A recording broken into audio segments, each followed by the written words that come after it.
I'm using a 2x Barlow. The wind today, it's awful, awful. Impossible to have the 12-inch outside. Look, it's awful. We have orange nearby. I have already the telescope. It's the 6-inch go-to. Skywatcher, Virtuoso, Heritage, 150p, Dobsonian telescope. I love this telescope. For tonight, it was the only solution. Otherwise, I couldn't stream. It's too windy here. Let's open SharpCap. Let's connect the camera. This is Antares. I was aligning the telescope. First, I will do Antares, go to, and I will adjust.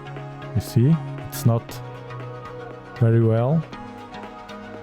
I will move the arrows to center Antares again, to tell the telescope, to tell the go-to system of the telescope where in fact is Antares. It's centered, okay. Now we have to click on these red arrows and then here on the star. It's aligned. Done. Now Saturn. Solar system, Saturn, go to. Let's see if it goes there. Saturn. Beautiful Saturn. Oh, it's there. It's there. It's Saturn. This is Saturn.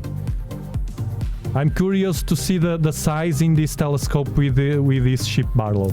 This is a very cheap Barlow. I don't know if it's $10, a $10 Barlow. I have the links at the description. Let's center it first. Saturn. Saturn is here. And it's magnified. Look at the moons.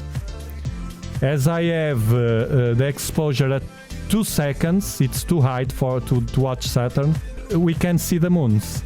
Let's lower a lot the exposure. You see the moons around? This will be smaller than with the 8-inch. Let's zoom it. Or better, use the region of interest as usual, because it's the 294.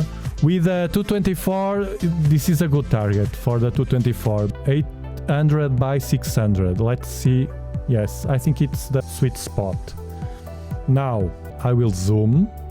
So this is the real image of Saturn with a 6-inch telescope. It has no equatorial platform. It has a go-to system which tracks the sky. So we can be here comfortable and the telescope outside. And I think it's behaving very well with the strong wind that we have outside. And this is the result. Click here to learn how to do it.